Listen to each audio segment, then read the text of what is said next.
আল্লাহর রহমতে আমিও ভালো আছি। আমি এখন এই মুহূর্তে মহিপুরে আছি নদীর পানি দেখার জন্য। তা আসলে নদীর পানির খুব বেড়ে গেছে।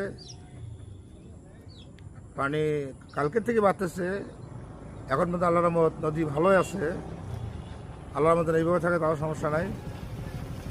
হ্যাঁ, এই তো মহিপুরে আছি একটু পানি দেখার জন্য।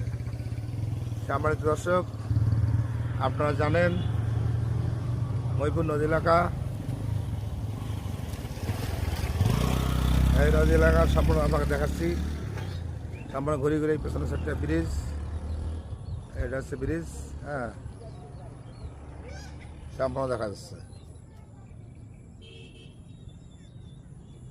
আল্লাহর মতো পানি মোটামুটি শান্ত হয়ে আছে, সমস্যা নেই ইনশাল্লাহ। ধন্যবাদ সবাইকে। আসসালামু আলাইকুম। ওয়ালাইকুম সালাম রহমতুল্লাহ।